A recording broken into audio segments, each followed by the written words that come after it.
Bien, pues les extiendo una cordial bienvenida a esta quinta charla del sueño de ley, donde nos vamos a centrar en el camino, el sendero estrecho, la barra de hierro y el río. Son tres elementos del sueño que van en paralelo. Y vamos a estudiar un poco su origen, su movimiento y su aparición en la escena. Para eso me voy a permitir compartir pantalla y empezaremos.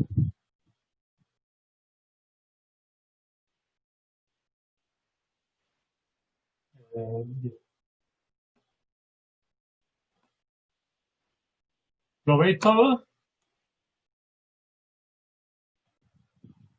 Sí, sí se ve. Vale, estamos todos, ¿no? Bien, el último día de la charla hablamos de los movimientos de la parte izquierda en el sueño de ley. Distinguimos 5 movimientos y una corriente general hacia el norte, hacia el noroeste, dirección al árbol. El próximo día vamos a estudiar los movimientos contrarios, los que van hacia el noroeste, y estos 4, el movimiento 4, 5 y 6, que son movimientos parasitarios, son movimientos pequeños que como afluentes de un gran río que conforman la corriente general hacia el gran edificio. Pero hoy, esta tarde, nos vamos a centrar en lo que ocurre en el sendero. Aquí. En el sendero estrecho, la barra, el árbol, el río, a ver qué es lo que ocurre. Porque en este espacio se desarrolla la mayor parte de nuestra vida como miembros de la Iglesia. Así que vamos a estudiar un poquito dónde estamos. Y esta charla, como os digo, se titula La barra y el sendero en el sueño de ley. Vamos a ver un fragmento del vídeo muy bien hecho, que ha hecho la Iglesia sobre el sueño de ley, donde se concentra en esta escena.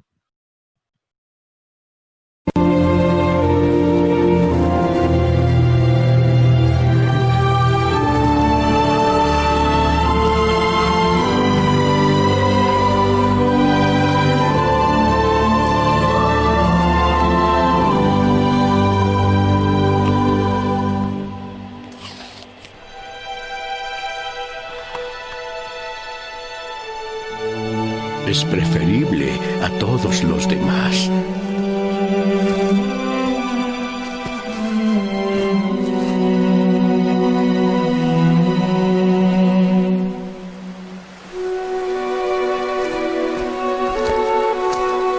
Lamán, Lemuel. Vengan, coman del fruto.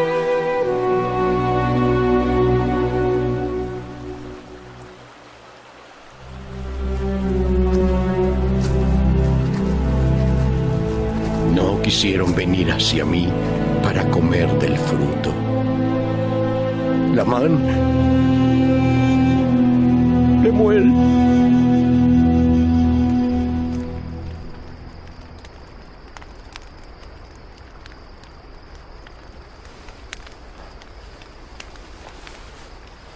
Y percibí una barra de hierro.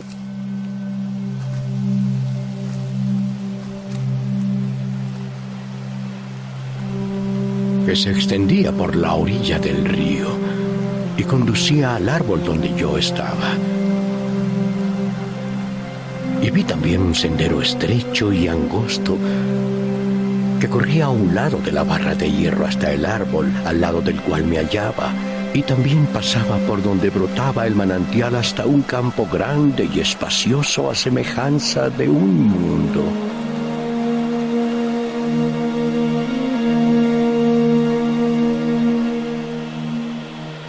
Y vi innumerables concursos de gentes, muchas de las cuales estaban apremiando a fin de llegar al sendero que conducía al árbol.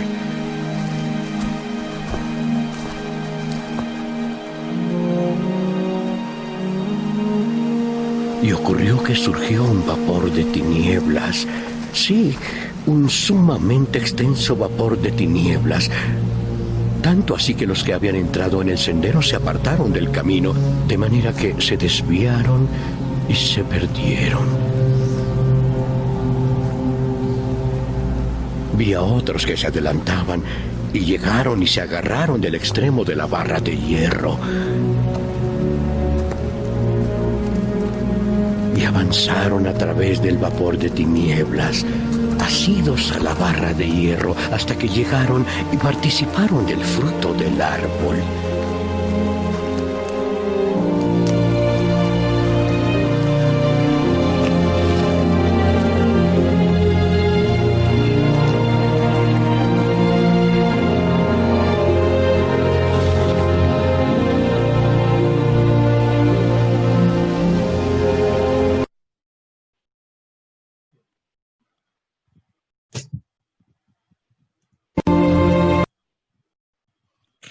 Pues hemos visto este extracto del sueño donde nos situamos ya aferrados a la barra de hierro. En la última charla vimos los movimientos de adelantarse, el movimiento muy importante, hasta el sendero. Y ahora ya nos hemos asido a la barra. Y hago una pregunta, ¿qué significa la barra de hierro que nuestro padre vio que conducía? Esa es la pregunta de la mano y la muerte, que le hicieron a Nefi. Yo os la hago ahora a vosotros. ¿Qué significa esa barra?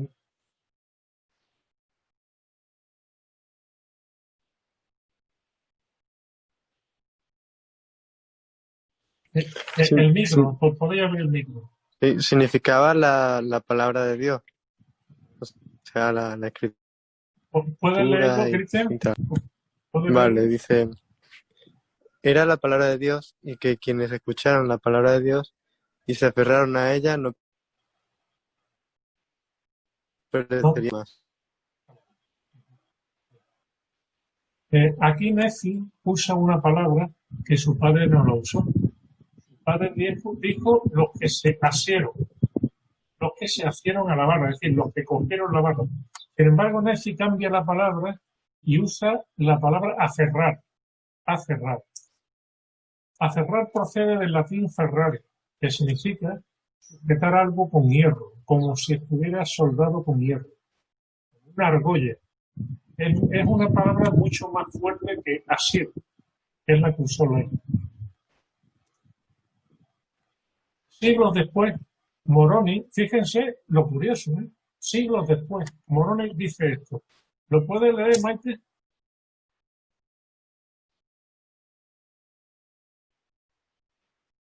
¿Yo? Maite, es que no tienes micrófono, Maite, no tienes micrófono.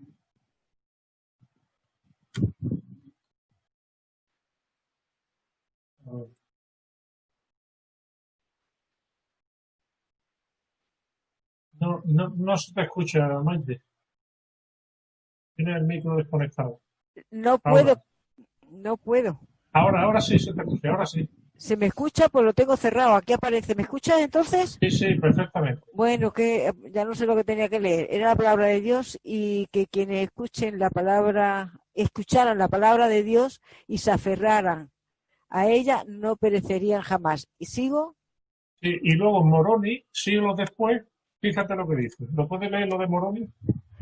Siglos después, Moroni nos dice, por medio de la fe se aferraron a todo lo bueno.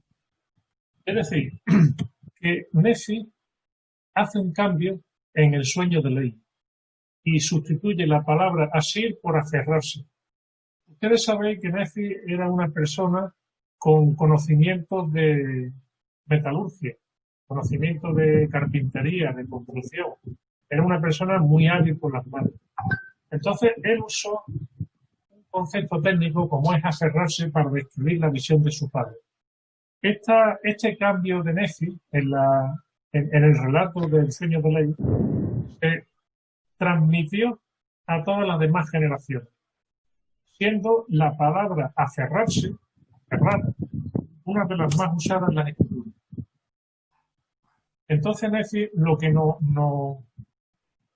digamos, lo que incide más en el significado de aferrarnos a la barra con todas nuestras fuerzas. No solo cogerla, sino que nuestra mano se convierta como en una argolla de hierro que rodea la barra sin posibilidad de soltarse. Es decir, digamos que aumenta el significado de ese término.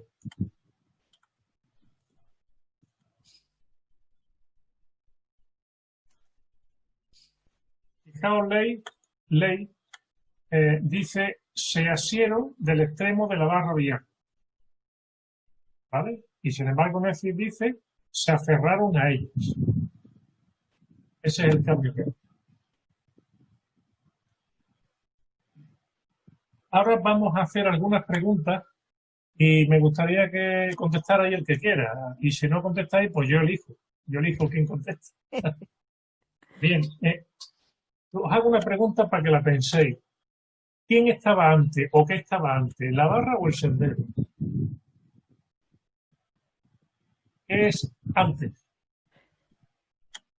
Cuando tú llegas al sueño de ley, ves la barra y el sendero, pero ¿qué es antes? ¿Qué es después? Primero me imagino que tendría que ser la barra para poder entrar en el sendero, ¿o no? Primero la barra, Maite.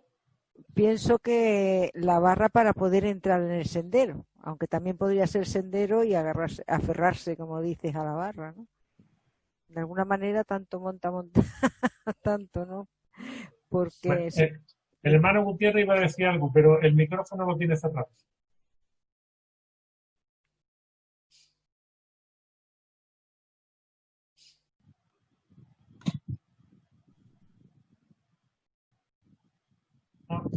No se te escucha.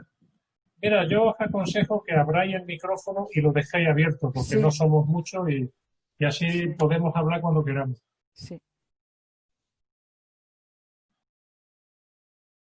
Yo es que antes no podía abrirlo, le daba y no podía abrirlo. Es que desde aquí no puedo reactivarlo si él no le da. Vale. Bueno, pues vamos a... Ahora, hermano Gutiérrez, ahora. Yo creo que el sendero es antes, porque él dice que iba andando por el sendero y vio la barra, porque iría andando, claro.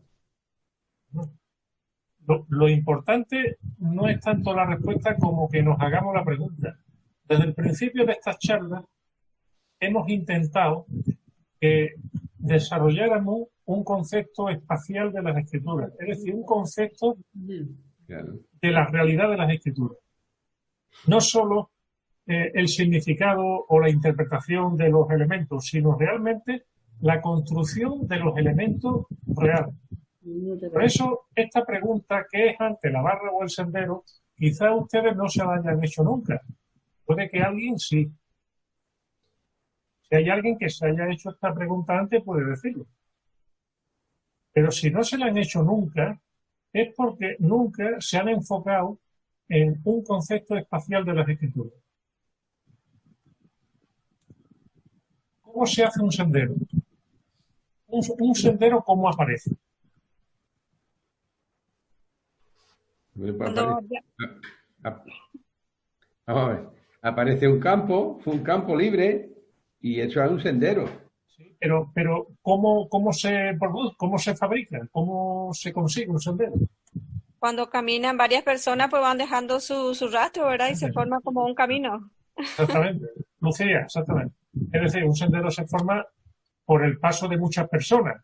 Claro. Pueden ser personas, cabra, oveja, vaca o elefante. Puede ser cualquier cosa. ¿Cómo es nuestra relación con la barra en comparación con el sendero? ¿Cómo es nuestra relación? Bueno, yo creo que, por ejemplo, cuando nos bautizamos, empezamos a andar por el sendero.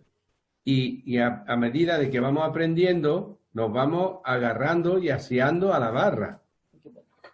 Porque vamos aprendiendo y nos vamos sujetando con la escritura, nos vamos sujetando en ese sendero, en esa barra. Creo que eso. Sí, hermano Gutiérrez, es decir, no hay una respuesta que yo esté esperando. Yo no estoy esperando una respuesta concreta. No. Lo que quiero es que ustedes se respondan a sí mismos las preguntas. Las respuestas son suyas y las mías son las mías. Lo que pasa es que yo las comparto en esta charla. Fíjense una cosa, la relación nuestra con la barra es una relación personal. Claro. Es personal. ¿Por qué? Porque se produce a través de nuestra mano. Claro. Nuestra mano. Sin embargo, nuestra relación con el sendero es social. porque andamos con otras personas, junto a otras personas, detrás, delante, al lado, vamos con ellos por el sendero. Es decir, son relaciones distintas. Por la barra es una relación privada y nadie puede tenerla por nosotros. Nadie. Solamente es nuestra mano la que puede tenerla. Claro. Pero por el sendero podemos codearnos con otras personas, apoyarnos en otras personas, que nos empuje otro, que nos pise el pie también, nos pueden pisar el pie y molestarnos. Es una relación social. Por lo tanto, hermano, después de estas reflexiones, ¿qué es el sendero? Ya sabemos que la barra es la palabra de Dios, lo sabemos. Pero el sendero, entonces, ¿qué es?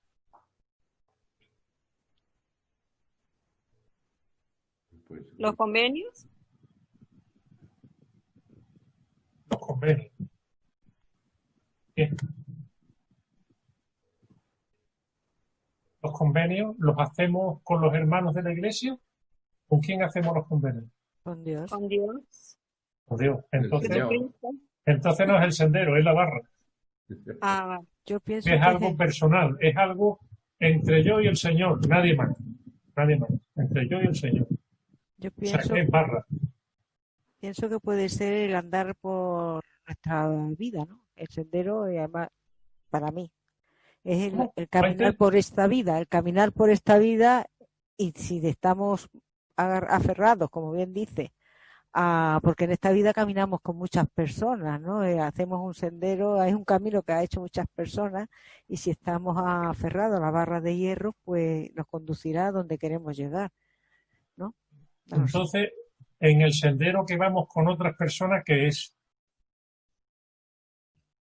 Pues ¿Qué la forman las otras personas con nosotros al andar por el sendero? ¿Qué formamos? ¿Una iglesia? Una iglesia.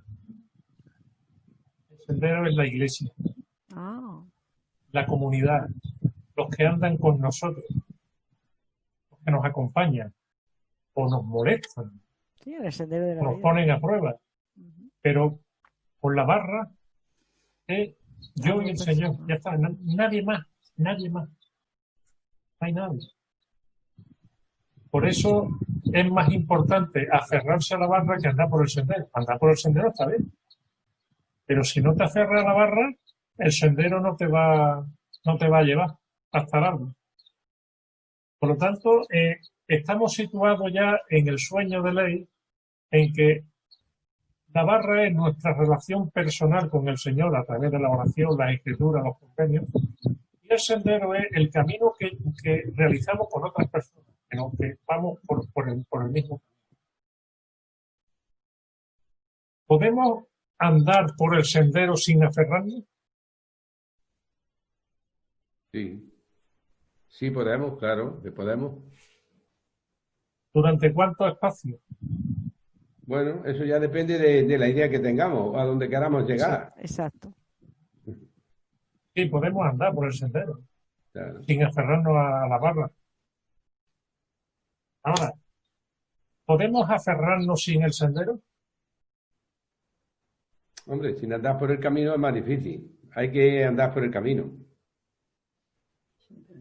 Yo pienso que es importante el sendero también, porque es lo que nos hace escoger lo que queremos, si realmente lo queremos, ¿no? Fijaos Joséme. Joséme estaba buscando la iglesia verdadera. Estaba buscando a qué iglesia tenía que unirse. Sin embargo, se fue a agarrarse a la barra de hierro, a Santiago 1.5. Y agarrado a la barra de hierro, comenzó un sendero nuevo. Solo. Al principio estaba solo, claro, luego llevó más gente. Pero él anduvo por la barra de hierro sin sendero ninguno. Abraham dejó a su padre, a su madre, a su familia, a la tierra de Ur, a su parentela, aferrado solo a la barra de hierro, sin sendero. Ahora, sin barra, no hay sendero. Podemos seguir en las tradiciones de nuestros antepasados un tiempo. Podemos seguir activos en la iglesia un tiempo. Pero al final caemos. Porque ya sabéis que vienen los vapores del tiempo. Y de eso ya hablaremos hoy. Pero fijaos, hermanos, la idea es que haciéndonos preguntas relacionadas con el espacio, con con los elementos y con su movimiento, llegamos a conclusiones profundas de las escrituras. Es decir, la belleza y la forma de las escrituras, en ella está también la sabiduría y el conocimiento. No solo en la interpretación simbólica, que también, pero en la construcción espacial de las cosas, en preguntas tan sencillas como ¿qué estaba antes, la barra o el sendero? ¿Qué pregunta es esa? ¿Qué pregunta es? Bueno, pues es importante que nos la hagamos. ¿Cómo se hace un sendero? ¿Cómo te relacionas con la barra y el sendero? Es decir, estamos haciéndonos algunas preguntas que decimos, bueno, ¿y qué tiene que ver esto con las escrituras? Pues tiene que ver todo. Porque el Señor nos da imágenes elaboradas con mucho cuidado, con mucho esmero. Y tenemos que estudiarlas bien, porque hay mucho conocimiento en ellas. Los espacios anchos son las ideas generales. Los que van al árbol van por un sendero, pero los que van al edificio grande y espacioso no tienen ningún sendero. Solo tienen un espacio ancho. Son las ideas generales. Son aquellos que dicen todo el mundo es bueno. Bueno, sí, es verdad. Sobre todo en Andalucía todo el mundo es bueno. Todas las creencias son respetables. Todas las ideas son buenas. Son ideas generales que podemos creer y estamos muy a gusto con ellas, pero en realidad no son correctas. Una vez en una universidad, y no recuerdo la universidad que era, pero me contaron la anécdota. El profesor les preguntó a los alumnos, ¿ustedes creen que todas las ideas son respetables? Y los alumnos dijeron, hombre, claro, todas las ideas son respetables, todas las opiniones y lo que piensa todo el mundo es respetable. Y dijo el profesor, bien, pues las mujeres son inferiores a los hombres. Y dijeron los alumnos, hombre, eso no, ¿cómo dice usted eso?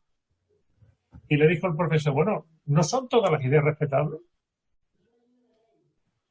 Es decir, algunas ideas no son respetables, porque son falsas y no nos llevan a ningún sitio bueno.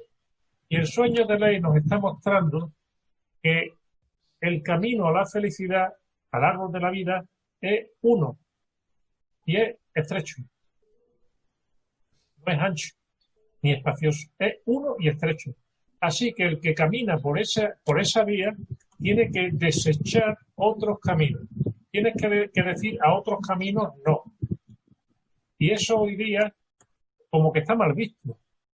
Como que te acusan de falta de respeto, ¿no?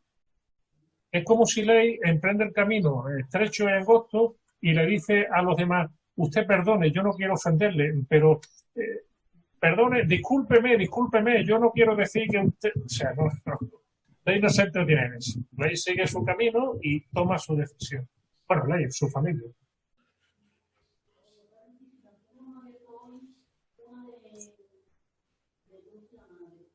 Una de las cosas que es posible en ese sendero es deambular.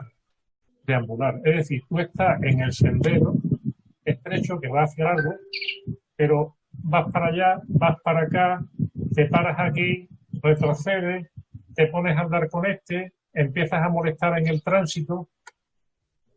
Y es que muchos de nosotros, quizá en algún momento de nuestra vida, nos ha apetecido más estar en una iglesia correcta, agradable, con buena gente, simpática, con buenas actividades, pero no nos interesa tanto la dirección de su movimiento, hacia dónde va.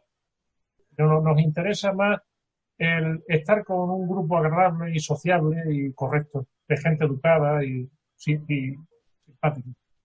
Ese movimiento también es posible en el sendero.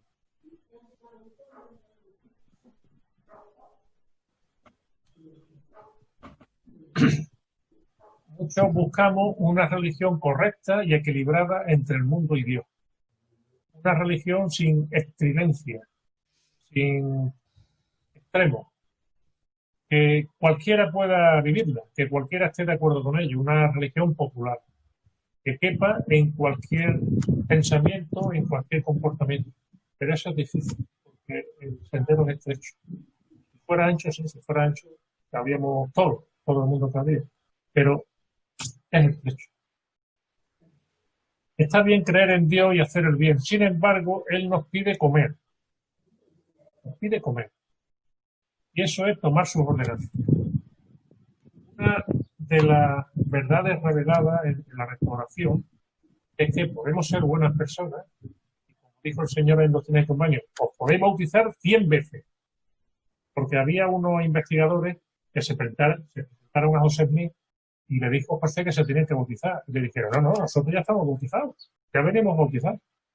El profeta preguntó al Señor, le dijo al Señor, aunque se hayan bautizado 100 veces, si no lo es por autoridad del sacerdocio, no sirve.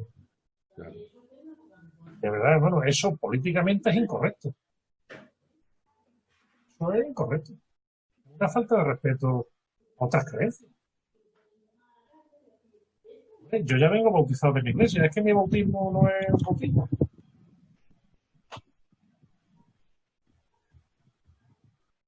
Ese pensamiento buenista, generalista, tolerante, de amplio espectro, existe mucho en el mundo. Y es muy agradable escucharlo, es muy agradable. Y de verdad que socialmente está muy bien, porque te puede llevar bien con todo el mundo. Y ser simpático a todo el mundo. Y no crearte enemistades. Pero el sueño de ley es que nos marca un camino y nos marca una decisión. Camino del noroeste o camino del noreste. Escoge. No, si todos los caminos llevan a Roma, no. A largo lleva uno. Tienes que escoger. Izquierda o derecha. No, yo no escojo nada. Yo no, ni uno ni otro. Bueno, pues en el centro está el río. Es decir, el no elegir significa que el entorno va a elegir por ti. Va a tomar tu decisión. Y entre las dos decisiones está el río, que es la peor.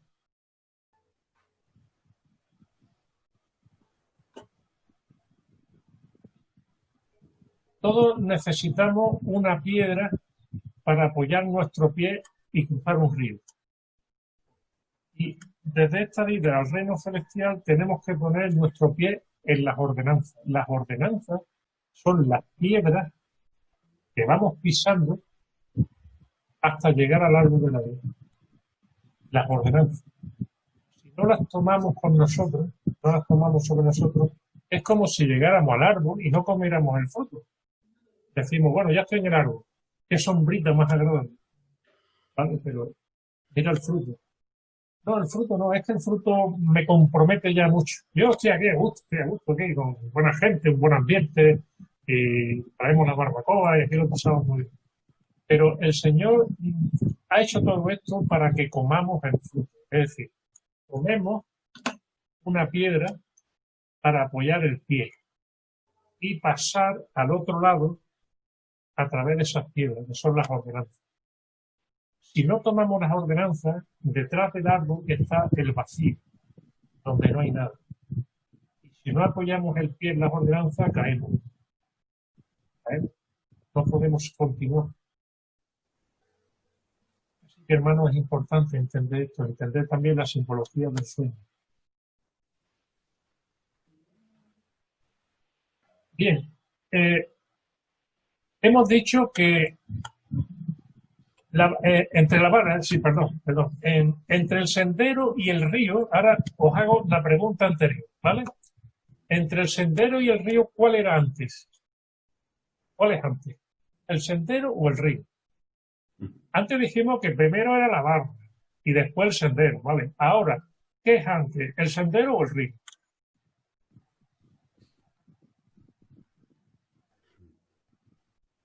Pues yo la verdad es que no lo sé. ¿Para qué te quieres que te diga? Yo, a ver, No sé cuál menciona antes en la escritura, creo que menciona primero el sendero, pero mm, la naturaleza siempre se hace. Bueno, no sé, esa sería. Cristian, se te ha entendido mal, se te ha entendido mal. ¿Tú qué dices, el sendero o el río? Yo diría, yo puedo opinar. Sí, claro, claro. Pues yo pienso que si tú no tienes un sendero para ir a ningún sitio, no puedes llegar a ninguna parte. Porque así es la vida. Para poder llegar a cualquier lado, primero tenemos que coger el sendero. Luego ya depende si no has cogido, si no te vas por el lado bueno o malo, que es cuando ya te vas por el río de las aguas sucias. Pero mi opinión es que primeramente tenemos que tener un camino que seguir, como nosotros seguimos el Evangelio. Si no tenemos el Evangelio, no tenemos nada. Sí, pero fíjate, ¿cómo te llamas? Marisela. Ah, Marisela. Fíjate, Marisela, que aquí no nos estamos haciendo preguntas profundas ahora mismo, no preguntas complicadas. Aquí estamos ahora mismo mirando el sueño y preguntándonos, ¿qué fue antes, el sendero o el río? Es una pregunta que tú dices, bueno, ¿y esto para qué? ¿Por qué es importante hacerse esa pregunta? Bueno, fíjate, imagínate que la gente encuentra de pronto un río agradable en Jaén que nadie conocía y entonces empieza todo el mundo a acudir al río para refrescarse, para pasear, para disfrutar. Entonces diríamos, el río está antes que el sendero, porque cuando la gente se enteró del sendero, entonces fueron al río. Vamos a ver, espérate que hay gente. Estaban esperando. Entonces diríamos, bueno, pues el sendero primero y el río primero y el sendero después. ¿Vale? Y después del sendero, como había mucha gente, como acudía mucha gente, niños y demás, el ayuntamiento puso una barra para que no se cayeran al río. Bien, está bien. Entonces sería la secuencia río, sendero, barra. Esto sería en mi barrio, ¿vale? En mi barrio el alcalde diría, oye, está yendo mucha gente para el río, a ver si le van a caer una barra. Entonces diríamos el río primero, el sendero después y la barra en tercer lugar. Pero en las escrituras ocurre de otra manera, ocurre de otra forma. Vamos a leer. ¿Puedo? ¿Puede leer alguien aquí? Eva, Melissa, ¿puedes leer? Sí, vale. Y yo, Dios el Señor, le di mandamiento al hombre, diciendo, de todo árbol del jardín podrás comer libremente, mas del árbol de la ciencia del bien y del mal no comerás. Vale. ¿Eso qué es? En el sueño de ley, ¿eso qué es? ¿La barra, el sendero o el río?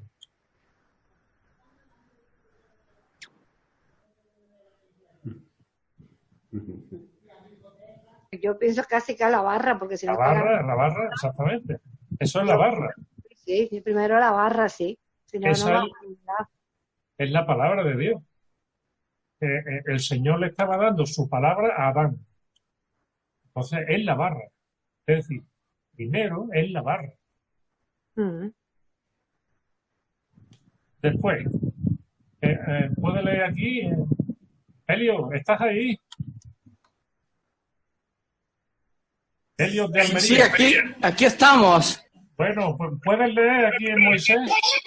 Sí, dice, ahora sé que esta es hueso de mis huesos y carne de mi carne. Varona se llamará porque del varón fue tomada. Y estaban ambos desnudos, el hombre y su mujer, y no se avergonzaban. Bien.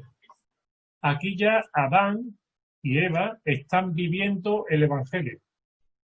Están viviendo el Evangelio de una forma muy simple, muy, digamos, muy primitiva, ¿no? Porque no tenían oposición. Pero ya están poniendo en práctica los principios que encontraron en la barra. Es decir, estamos viendo que primero en la barra y después el sendero. Y a continuación, ¿quién puede leer? Hermano Gutiérrez, ¿puede leer? Ahora Moisés. sí, ahora sé que esta es No, el 3. al 3. Con que Dios ha dicho no comerás de todo árbol del jardín. ¿Eso qué es? En el sueño de ley, ¿qué es? ¿Qué aparece ahí? Bueno, pues él le dio, bueno, claro, se lo dijo, dice, con que Dios dio, claro que le dio, él le dio, porque él le dijo, de todo puedes comer menos de este, le dio un mandamiento. Y luego aparece Satanás. Claro. Pero Sí. ¿cuándo aparece? Aparece después de la barra, del sendero y del río. Claro. Es decir, primero es la palabra de Dios, la barra. Después, cuando los hombres se adelantan, como veis, se adelantan a asirse de la barra, o sea, a agarrarse de la barra. Y después de eso es cuando aparece Satanás, es decir, el río de agua sucia. ¿Con qué intención aparece el río? Pues para que se pierdan los hombres, para que no, Exactamente. para que se pierdan, para que desaparezcan. Exactamente. Fíjense aquí en este ejemplo, donde pone A. ¿Quién puede leerlo? Yo, si queréis, Adán y Eva bendijeron el nombre de Dios e hicieron saber todas las cosas a sus hijos e hijas. Bien. Aquí Adán y Eva están andando por el sendero y le están diciendo a sus hijos e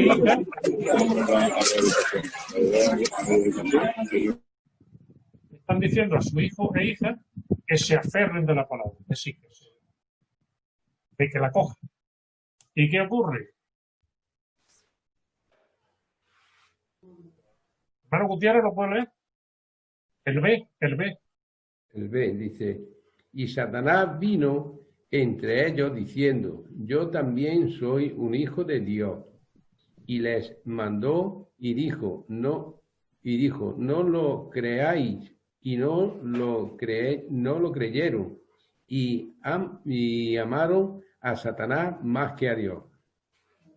¿Entendemos la secuencia? Se produce dos veces. 1, 2 y 3, barra, sendero y río. Y aquí A y B, barra, sendero, río. Es decir, el río aparece en el momento en que nos adelantamos para aferrarnos a la barra. Y de esa forma vemos también que el río aparece a la derecha de la fuente de agua sucia, coincidiendo en la altura con el inicio de la barra. Y los vapores de tinieblas los vamos a ver ahora. Yo aquí tengo una duda, porque sí. aquí se junta con que dice que Adán y Eva bendijeron el nombre de Dios, hicieron todas las cosas y luego vino Satanás, pero supuestamente cuando estaban en el jardín antes de tomar del árbol no habían tenido hijos porque eran como niños. Sí. Eran inocentes, eran una familia de dos. Claro, por eso aquí ahora no entiendo esto, aquí me he confundido un poco. Pero cuando ellos recibieron los mandamientos de Dios, se propusieron obedecerlos. Sí, pero como dice que cuando Adán y Eva bendijeron el nombre de Dios e hicieron todas las cosas a sus hijos e hijas y Satanás vino.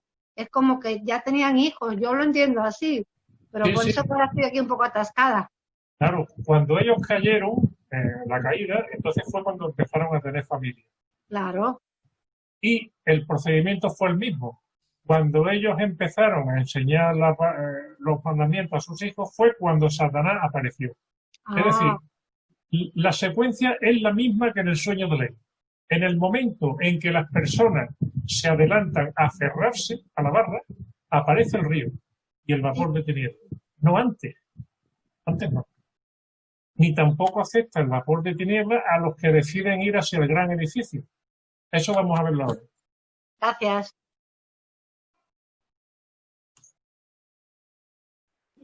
Bueno, aquí podemos leer que desde ese tiempo, desde el tiempo en que los hijos de Adán empezaron a amar más a Satanás, empezaron los hombres a ser carnales, sensuales y diabólicos.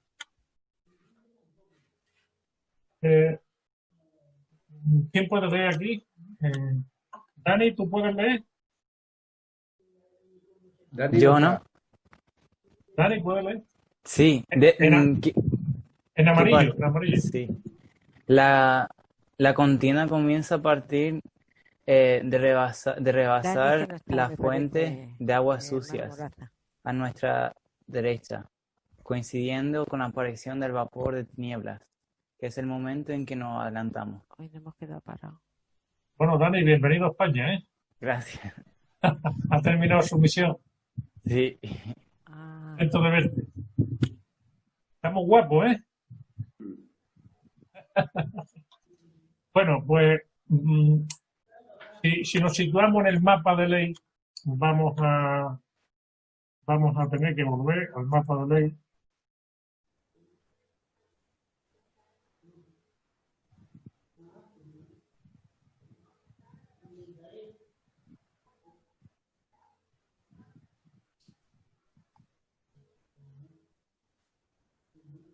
Si nos situamos en el mapa de ley, fijaos que la contienda, es decir, la lucha que tenemos como miembros de la Iglesia con las tentaciones, con nuestras debilidades, con la fe, con todo lo que nos rodea, comienza aquí, justamente cuando decidimos adelantar, cuando decidimos yo voy a emprender este camino y voy a aferrarme a la barra. Ahí empieza la contienda. Y la naturaleza de las pruebas y dificultades que experimentamos a partir de entonces es de una clase distinta a la que tenemos en otras circunstancias. Y yo creo que en eso ustedes me darán la razón. Sobre todo aquellos que han sido conversos, ellos se dan cuenta de que las pruebas que tenemos como seguidores de Cristo es de una naturaleza distinta a la que tenemos en el trabajo, o con los amigos, o en el equipo de fútbol, es de una naturaleza distinta, porque afecta a nuestra identidad, y eso es una piedra angular de nuestro carácter, de nuestra alma, la identidad que tenemos.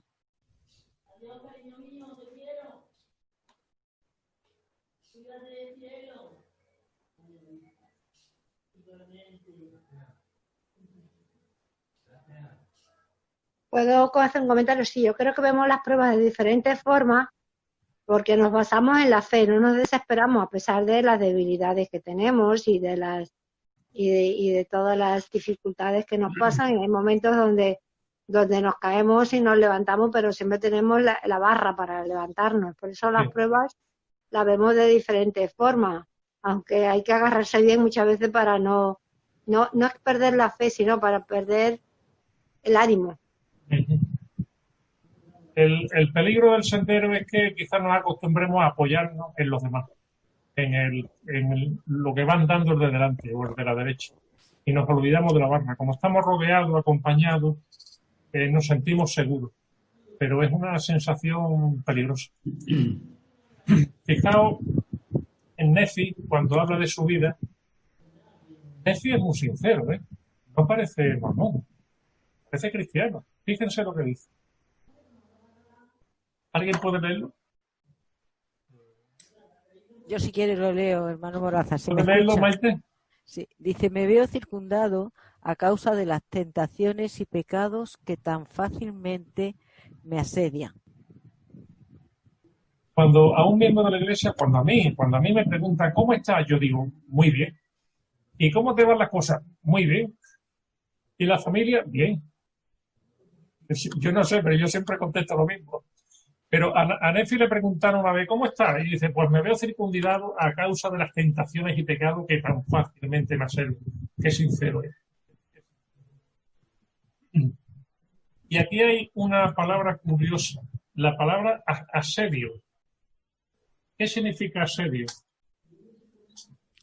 Pues parece que siempre cuando te están asediando, te están acosando de alguna manera, ¿no?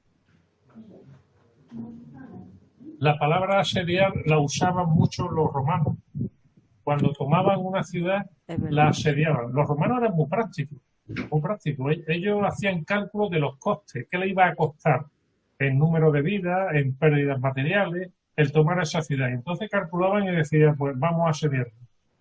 Lo que hacían al asediarla era rodearla por todos lados y cortar las vías de agua. Acosarlos.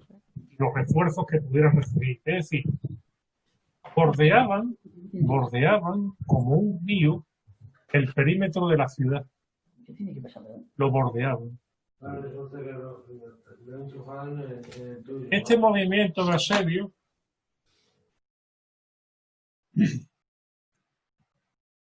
lo encontramos también en Doctrinas y Convenios. ¿Lo puede leer, Dani? ¿Lo puedes leer tú aquí en Doctrinas y Convenios? Por tanto, les hace la guerra a los santos de Dios y los rodea por todos lados. Es una serie. Lo mismo que habla Nefi. Nefi se sentía asediado por las tentaciones y el Señor nos dice que Satanás nos hace la guerra y nos rodea por todos lados. Es un asedio. Un asedio agobiante. De hecho, Nefi dice que estaba agobiado. Bueno, no, dice, me veo circuncidado, no sé, agobiado, a causa de las tentaciones. Que tan fácilmente me asedia. Y mira que Nefi era buena persona. ¿Qué es lo que hace el río con el sendero? ¿Qué es lo que hace el río con el sendero?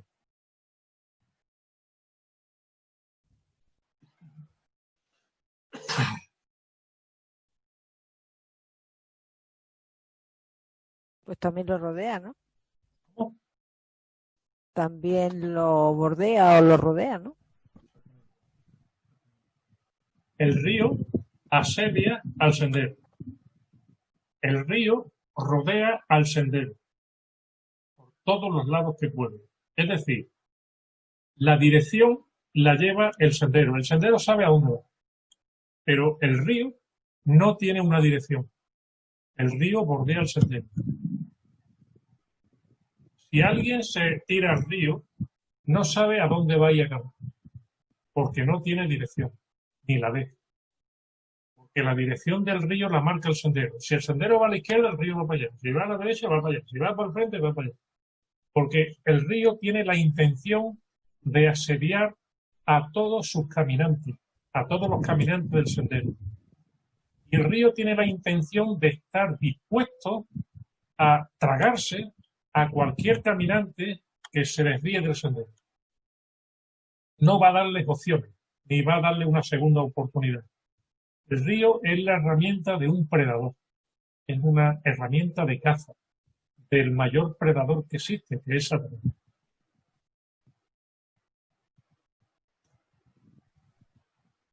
¿Qué es el vapor de tinieblas? Bueno, está ahí escrito, ya lo he escrito yo.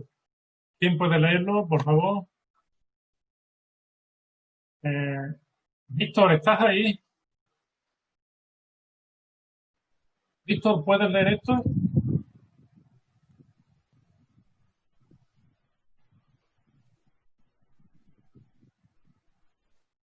Si quieres, David, yo lo puedo leer.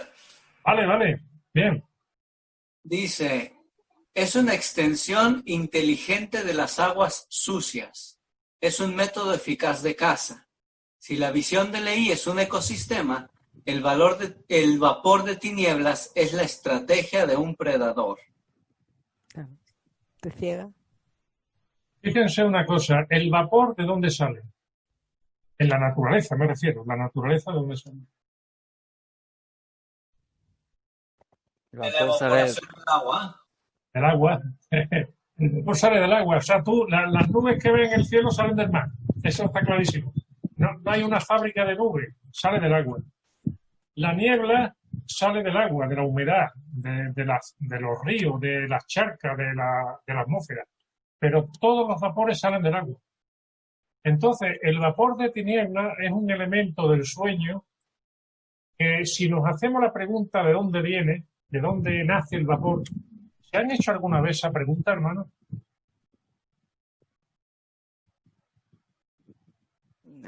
Les pregunto esto porque si después de este curso ustedes no se hacen esas preguntas, el curso no ha servido de mucho. Porque la idea no es que yo comparta mi estudio de la escritura, la idea es que compartamos una forma de estudiar, una estrategia de estudio. Y la estrategia consiste en hacernos una composición espacial de las escrituras. Por ejemplo, podríamos estudiar alguna vez Si alguna vez queremos hacer otra serie de charlas, la sección 76, o la 93, o la 88, son secciones de doctrina y convenio muy espaciales, muy ricas en matices espaciales, direcciones, espacios, dimensiones. Es riquísimo, es una maravilla esas secciones y podemos aprender mucho. Por eso os digo que lo importante que yo intento con este curso es modificar nuestro planteamiento de estudio de la escritura y hacernos preguntas raras y preguntas extrañas. Como por ejemplo, ¿de dónde viene el vapor de tinieblas? Viene del río. Ahora, ¿qué es antes, el río o el vapor? ¿Qué es primero? Yo pienso que el río, porque si no, no podía salir el vapor, ¿no? Primero el río. Primero el río. Entonces el río produce el vapor. ¿Por qué? Porque el río estaba caliente. Sí, pero eso es cómo. Eso es cómo lo hace. A Yo, lo mejor yo lo que porque pregunto es la intención. ¿Por qué? ¿Con qué intención produce el río el vapor?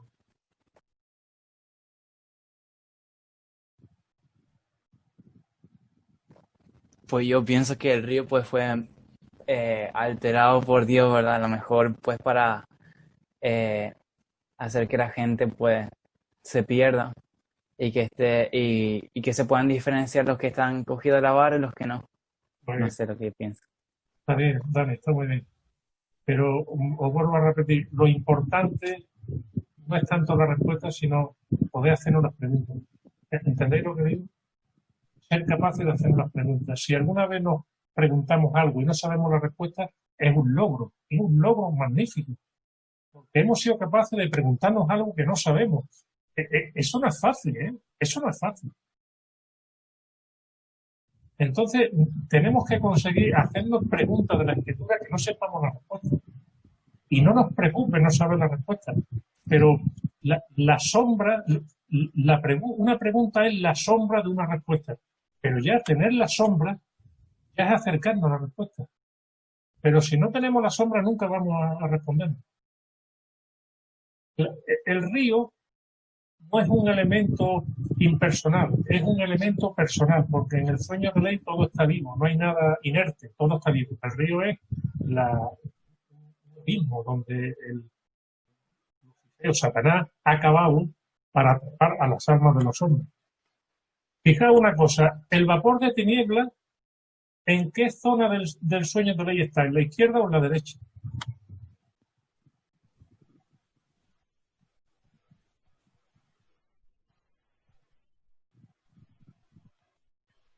Pues que no sé cómo. En la izquierda, ¿no? Donde está el sendero. Exactamente. Está en los dos lados, no mentira. En los dos lados está. En los dos lados está. Si tú lees el sueño de ley, no está en los dos lados. Está en el noroeste, en la parte izquierda. ¿Por qué? ¿Por qué no manda el vapor de tinieblas a los del edificio? Porque los del edificio tienen una vista panorámica. Ahí no hay vapor. Lo ven todo. Y empiezan a señalar con el dedo. Mira mira que... Mira. Ahí no hay tinieblas. Las tinieblas se concentran en la parte izquierda y, sobre todo, en el sendero y la barra. Y comienza cuando se adelantan. No antes, sino cuando se adelantan. Es decir, cuando los hijos de Adán empiezan a escuchar los mandamientos, ahí empieza ya Satanás a aparecer. Y el vapor de tiniebla aparece cuando se adelantan y se aferran. Ahí viene el vapor. Y desaparece en el árbol, cuando llegan al árbol. Es una parte muy concreta. Entonces la pregunta es, ¿por qué no está en la derecha y sí está en la izquierda? Hombre, porque si los del edificio, como bien dices, tiene una vista panorámica, pues no le hace falta confundirlo. Ellos lo están viendo y no están siguiendo en ningún sendero, ¿no? Son del mundo.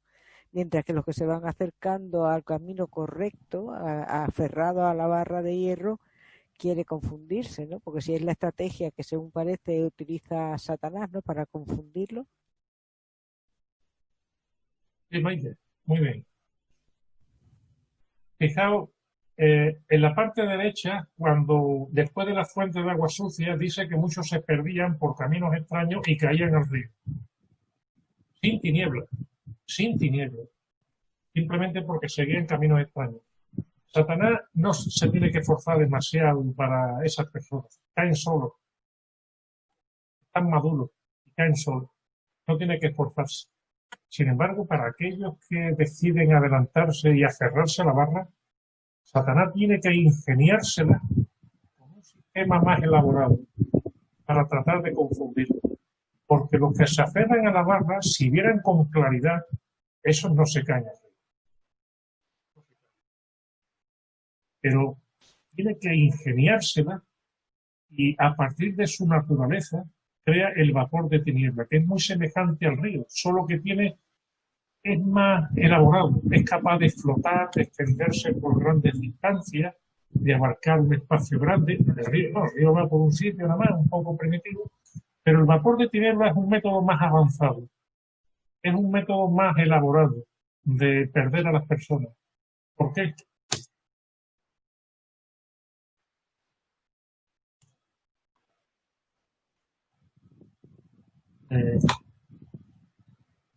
Dani, ¿lo puedes leer? No te priva de movimiento, sino de orientación. No te quita el libre albedrío, sino la luz para ejercerlo. Es una batalla, es una contienda más refinada, es una contienda de ideas, de principios, de doctrina, la ciencia, la religión. Dicen esto, dicen lo otro, es una batalla en la mente.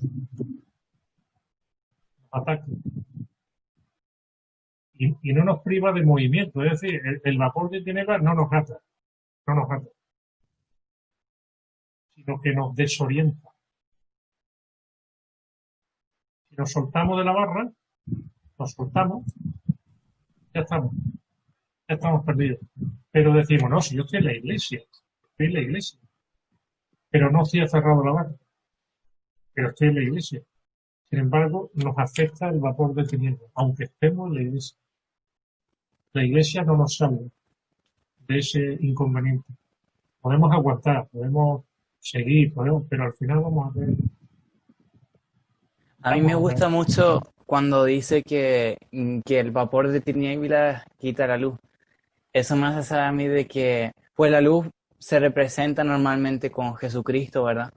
Entonces, a veces las tinieblas nos representan como las tentaciones del mundo que nos hace estar perdidos en cierta manera, pero la luz que Cristo a veces es difícil de verla. Pero si estamos aferrados a la barra de hierro o a un pilar o algo que nos ayude a seguir para allá, pues entonces va a ser muchísimo más fácil saber dónde. Verdad, vale. Gracias. Fíjense que Satanás intenta imitar a la luz de Cristo. La luz de Cristo brilla de la presencia del Padre para inundar la inmensidad del espacio y dar luz a todo. En este caso, el vapor de tinieblas brilla desde el río para inundar la inmensidad del camino estrecho que conduce al árbol de la vida. Es un movimiento de imitación, pero de imitación en negativo. Es decir, en vez de propagar la luz, propaga la oscuridad. Es un movimiento torpe que intenta imitar el poder de Cristo, pero sin luz. Estas personas que son confundidas son los hombres honorables de la tierra que fueron cegados por los artimaños de los hombres. Y esta escritura dice: Satanás procurará desviar sus corazones de la verdad, de manera que sean cegados. Es decir, el no ver, el no poder orientarnos es un elemento del vapor de tinieblas. Bueno, y ya aquí hablamos un poco del río, ya terminando lo que estamos tratando hoy.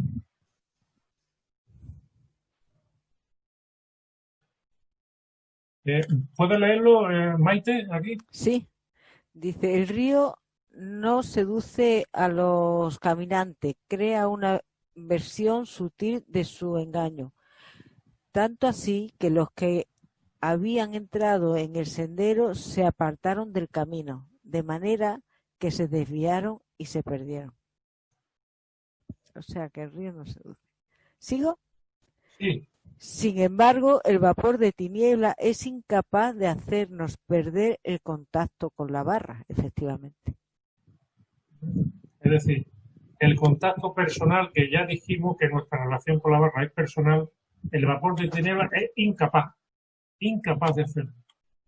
Por eso es importante que como miembros de la Iglesia en contienda, sobre todo en tiempos complicados como son estos, no perdamos el contacto con la barra, que son las escrituras, la oración personal y nuestros convenios, meditar en nuestros convenios. Esas tres fuentes, las palabras de los profetas en la escritura, esa fuente es la barra de Dios. Fíjense lo que el Señor dice acerca del poder de ese vapor. ¿Quién lo puede leer? Melissa, ¿puede leerlo? ¿Estás ahí?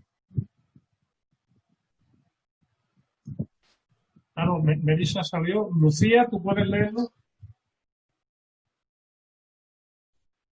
Lucía, ¿estás ahí? Perdona, que no tenía el Sí, micrófono. sí. Lo siento. Tan inútil le sería al hombre extender su débil brazo para contener el río Missouri en su curso decretado, o volverlo hacia atrás, como evitar que el Todopoderoso derrame conocimiento desde el cielo sobre la cabeza de los santos de los últimos días. Ahí lo está diciendo claramente. Si nosotros nos aferramos a la barra, y en estos tiempos que estamos viviendo, nunca ha sido esto más claro que ahora, porque ahora no tenemos el sendero. Bueno, tenemos el sendero, ¿no? Lo tenemos, pero no como antes, no como antes. Dice que el hombre con su débil brazo, o sea, tan inútil sería detener un río como que el Señor deposite conocimiento sobre nuestra cabeza. Pero aquí está hablando de una cosa, sobre la cabeza de los santos de los últimos días, no de la Iglesia de Jesucristo, de los santos de los últimos días, sino de los santos de los últimos días. Está aclarando de que cada santo de los últimos días puede recibir conocimiento del cielo. ¿Qué conocimiento? El que él quiera enviar. Esto me hace recordar la idea de que muchas veces nosotros tenemos una obediencia al profeta parasitaria. Y al decir parasitaria quiero decir una obediencia cómoda. Ustedes dirán, ¿y cómo va a ser una obediencia cómoda? Una obediencia que no se basa en tener conocimiento del cielo sobre nuestra cabeza, sino sobre la cabeza de otro. Es decir, decimos, el profeta recibió esta revelación y yo lo obedezco. Bien hecho. Eso está muy bien. Pero tenemos el deber y el derecho de recibir esa misma revelación en nuestra cabeza. Y digo más, no solo después del profeta, sino a la vez que él. Y les doy testimonio, hermano, de que eso es verdad, de que esto es cierto. Yo lo he experimentado muchas veces. Recibir impresiones que se confirmaban días después mediante una carta de la primera presidencia, instrucciones para obispos, instrucciones para el presidente de quórum, instrucciones para alojar. La revelación es paralela, instantánea y igual sobre todos los miembros de la Iglesia, incluyendo el profeta. No es secuencial, hermano. La revelación no viene primero el profeta, después por los 12, después los 70, después... No. Podemos recibirla a la vez, pero sin tener el derecho de enseñarla como doctrina, sino para nuestra propia confirmación, nuestro propio contemplamiento. Esto que os he dicho lo comenté el otro día con el presidente López y es cierto. Y precisamente el área le comentó al presidente López que muchos miembros de la Iglesia reciben la misma inspiración que ellos en el área, a la misma vez. No es una cosa de la jerarquía, es una cosa que el Señor derrama conocimiento desde el cielo sobre la cabeza de los santos de los últimos días. Y es un privilegio para nosotros estar aferrados a la barra y tener la misma revelación o el mismo conocimiento.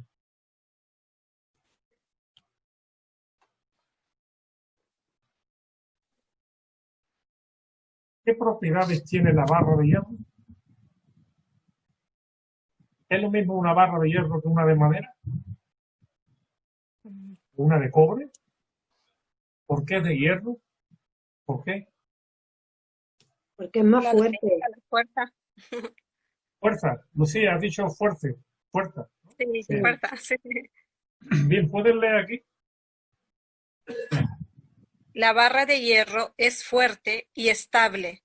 Os digo que tenéis que confiar en mi palabra. Ya no lo dice. Tú confía en mi palabra. No, pero a ver si se va a romper. No, no se rompe. Y estará cuando me haga falta, ahí estará. Y si me caigo y levanto la mano a la izquierda, ¿estará la barra? Estará. Porque la barra está a la izquierda. Nosotros vamos hacia el norte, a la derecha está el río y a la izquierda está la barra. Maite, ¿puedes leer? El micrófono.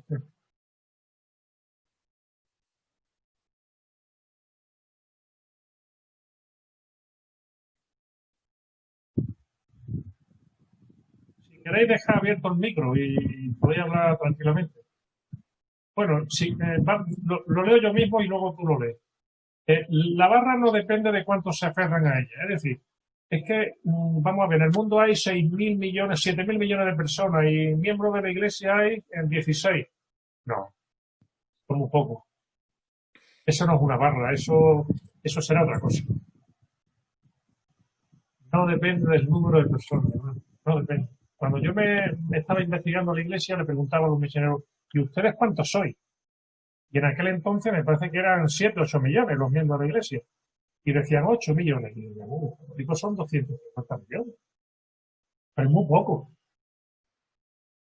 Yo estaba calibrando la barra por el número de personas que caminaban a su lado. Pero el Señor no calibra eso. Porque la barra no depende de cuántos se aferran a ella. La barra está ahí. No se erosiona por las burlas de los del edificio. Cristian, ¿puede leer? Sí, dice, no se erosiona por la burla de los de enfrente. Aunque pasen el cielo y la tierra, estas palabras no pasarán. Hermano, ¿qué será lo último que quede en el sueño de ley? ¿Qué será lo último? El edificio caerá. El río desaparecerá. Los vapores se irán. El sendero dejará de estar. La iglesia no seguirá. Será la iglesia del primogénito. No será esta, será otra. Quedará la barra. La barra quedará porque es su palabra. Y su palabra dice aquí que aunque pasen el cielo y la tierra, estas palabras no pasarán. La barra seguirá siempre ahí. Así que si nos caemos y decimos, ¿dónde está mi obispo? ¿Dónde están mis maestros ministrantes? ¿Dónde están los miembros de la iglesia que me han dejado solo? Yo le diría a esa persona, o a mí mismo, cuando me pase eso, mira, levanta el brazo. Izquierdo, sí, levántalo. Ve a la izquierda, a la izquierda, la toca, ahí está, ¿ves? Bueno, pues cógela y súbele. Porque siempre va a estar ahí, siempre. Siempre va a estar ahí. Nunca nos va a dejar.